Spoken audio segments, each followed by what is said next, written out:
Hello दोस्तों, कैसे हैं आप सभी लोग। तो हिंदी की क्लास को आज हम कंटिन्यू करते हुए और आप लोग लास्ट तक ज़रूर बने रहें, क्योंकि आज हम गद्यांश और पद्यांश से बनने वाले क्वेश्चन की सीरीज़ लेकर आए हैं। अमूमन क्या होता है कि बच्चे गद्यांश और पद्यांश को छोड़ देते हैं, कहते हैं कि सर इसको पढ़ने में बहुत टाइम जाता है। तो उसी के लिए मैं आज के आपके लिए ट्रिक लेकर आया हूँ कि आपको कम समय में आंसर तक कैसे पहुँचना है। तो मैं ये ट्रिक पहले भी बता चुका हूँ, जो मेरे पुराने बच्चे हैं। तो जो बच्चे नए जुड़े हैं वो लोग लास्ट तक बने रहें, क्योंकि मैं गद्यांश और पद्यांश से बनने वाले क्वेश्चन की ट्रिक बताऊंगा कि आपको कम समय में कैसे अपने मार्क्स को गेन करना है। ठीक है, तो इसे एग्ज़ाम में बिल्कुल भी छोड़ कर नहीं आना है, क्योंकि ये फ्री के नंबर है आपके। ठीक है, हिंदी और इंग्लिश ये आपके फ्री के नंबर हैं। तो शुरू करते हैं किस तरीके से करते हैं। अमूमन क्या होता है कि बच्चे पहले गद्यांश को पढ़ना शुरू कर देते हैं, लेकिन हमें ऐसा नहीं करना है। आपको सिर्फ इसी तरीके से दिया गया होगा एक प्रोफार्मा, ये इस तरीके से दिया गया होगा कि निर्देश दिया गया होगा कि 91 से 99 तक आपको गद्यांश से पढ़कर प्रश्न लिखना है। ठीक है, इस तरीके से आपको दिया गया होगा। तो आपको क्या करना है, सबसे पहले गद्यांश को नहीं पढ़ना है, बस यही याद रखना है। बच्चे क्या करते हैं, पहले गद्यांश या पद्यांश को पढ़ना शुरू कर देते हैं, इसमें वक्त चला जाता है। आपको क्या करना है, सबसे पहले आपको क्वेश्चन को रीड करना है।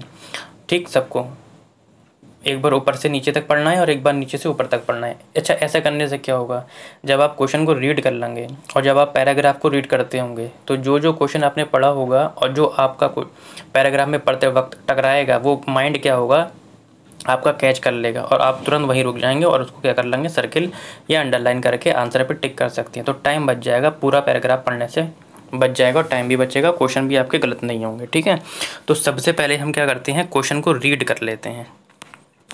पहला क्वेश्चन कहता है कि अनुच्छेद के आधार पर, अनुच्छेद का मतलब है जो पैराग्राफ दिया गया है, कि उसके आधार पर हमें किस पर सर्वाधिक ध्यान देने की ज़रूरत है। विज्ञान पर, किशोरावस्था पर, बाल्यावस्था पर या कला प्रवृत्ति पर। आगे बढ़ते हैं। अनुच्छेद के अनुसार गणित, भूगोल, इतिहास आदि विषय तर्क प्रधान है, भाव प्रधान है, कला प्रधान है या बोध प्रधान है। ठीक है, ज्ञान विज्ञान को बहुत अधिक महत्व देने के कारण समाज उन्नति कर रहा है, समाज में विभाजन हो रहा है, व्यक्ति सृजन की राह पर है, व्यक्ति विध्वंस की राह पर नहीं है। किशोरावस्था तार्किकता की प्रधानता और भाव के अभाव में डैश का रास्ता अपना रही है, पतन का, प्रगति का, कर्म का या ज्ञान का। इनमें से कौन सा शब्द समूह से भिन्न है, ये उससे अलग है। ठीक है, ग्रामर का क्वेश्चन है। आज की तालीम भी इसी दौड़ में साथ दे रही है, वाक्य में निपात है, ये भी ग्रामर का क्वेश्चन है। विकसित भी आपका उसका क्वेश्चन है ग्रामर का। अनुच्छेद के आधार पर कहा जा सकता है कि आधुनिक शिक्षा का नतीजा सुखद है, औसतन है, दुखद है या पता नहीं।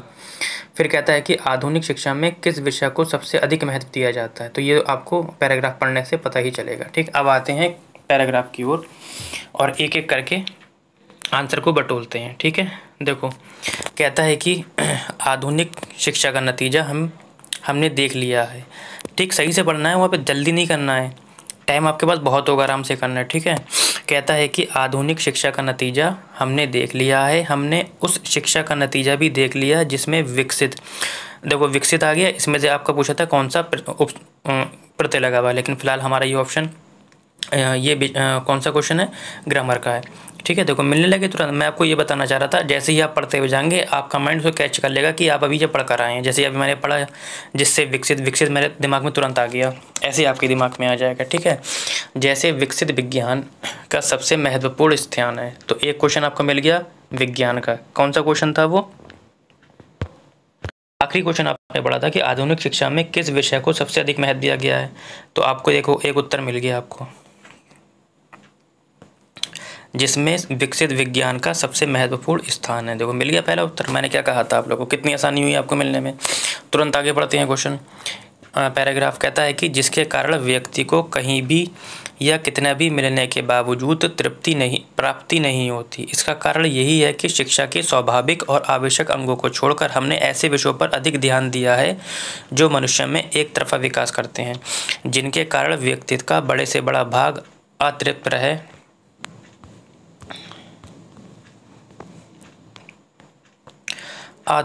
रह जाता है। बाल्यावस्था में भी कला शिक्षा को अभी तक उचित स्थान नहीं मिला है। जहाँ मिलता भी है वहाँ बच्चा 11-12 वर्ष का होते ही उसके शिक्षा क्रम में से कला प्रवृत्तियों को निकाल दिया जाता है। देखो ज़्यादातर जो क्वेश्चन इस अनुच्छेद में बात की जा रही है, कला प्रवृत्ति की जा रही है। आपका पहला ही क्वेश्चन था कि अनुच्छेद के आधार पर हमें किस पर सर्वाधिक ध्यान देने की ज़रूरत है, तो कला प्रवृत्ति पर ऑप्शन पहला वाला होगा। ठीक है, फिर कहता है जाता है। ऐसा ही हर्बर्ट रीड ने कहा है, हमारा अनुभव हमें बताता है कि हर व्यक्ति 11 साल की उम्र में के बाद किशोर अवस्था और उसके बाद भी सारे जीवन काल तक किसी न किसी कला प्रवृत्ति को अपने भाव प्रकटन का जरिया बनाए रख सकता है। बार बार आ रहा है ना, पहला क्वेश्चन आपका यही था कि पैराग्राफ में किस पर ज़्यादा ध्यान देने की ज़रूरत है। ठीक है, आज के सभी विषय जिन पर हम सभी एकमात्र सिद्ध करते हैं, जैसे कि आपका गणित हो गया, भूगोल, इतिहास, रसायन शास्त्र और यहाँ तक कि साहित्य भी जिस तरह पढ़ाए जाते हैं, उन सब की बुनियाद तार्किक है। पहले अभी आप तुरंत याद आ गया होगा आप लोगों को, क्वेश्चन आपने पढ़ा था कि अनुच्छेद के आधार पर, दूसरा क्वेश्चन था कि गणित, भूगोल, इतिहास का विषय आदि कैसा है, तो तर्क प्रधान है। कैसा है? तार्किक है, यानी कि तर्क प्रधान है। सेम भी आपको आंसर नहीं मिलेंगे, ऐसा भी नहीं है, थोड़ा आपको दिमाग लगाना पड़ेगा। वहाँ पे लिखा है कि तर्क प्रधान है, यहाँ पे लिखा है तार्किक है, बात वही है। फिर कहता है कि इन पर एकमात्र जोर देने का कारण कला प्रवृत्तियाँ जो भावना प्रधान होती हैं। ठीक है, अच्छा आगे बढ़ते हैं। पाठ्यक्रम में करीब करीब निकल जाती है, यहाँ पे कुछ और होगा शायद, देखते हैं अभी। ठीक है, यही लिखा है, करीब करीब निकल जाती हैं। ये प्रवृत्तियाँ केवल पाठ्यक्रम से ही नहीं निकल जाती, बल्कि इन तार्किक विषय को महत्व देने के कारण व्यक्ति के दिमाग से भी बिल्कुल निकल जाती हैं। किशोरावस्था को इस तरह गलत रास्ते पर ले जाने का नतीजा भयानक हो रहा है। क्वेश्चन पढ़ा होगा आपने, किशोरावस्था तार्किकता की प्रधानता और भाव के अभाव में डैश का रास्ता अपना रही है, तो उसमें ऑप्शन में था पतन का। बात वही है, नतीजा भयानक हो रहा है या पतन हो रहा है। सभ्यता रोज व रोज बेड़ब होती जा रही है, व्यक्ति का गलत विकास हो रहा है और उसका मानस अस्वस्थ है, परिवार दुखी है, समाज में फूट पड़ी है और दुनिया पर भी ध्वंस करने का ज्वर चढ़ा है। एक क्वेश्चन पढ़ा था आपने कि अनुच्छेद के आधार पर कहा जाता है कि आधुनिक शिक्षा का नतीजा कैसा है, तो दुखद है। यहाँ से पता चलता है, इस वाली लाइन से पता चलता है कि दुखद है। ठीक है, इस भयानक अवस्थाओं को हमारा ज्ञान विज्ञान सहारा दे रहा है। आज का तालीम, देखो एक क्वेश्चन आपकी तालीम से भी था, क्या था वो क्वेश्चन कि आज की तालीम भी इसी दौड़ में साथ दे रही है, वाक्य में निपात है। ठीक है, वो देखो यहाँ से मिल गया। अब पहला क्वेश्चन आ जाते हैं तुरंत जल्दी।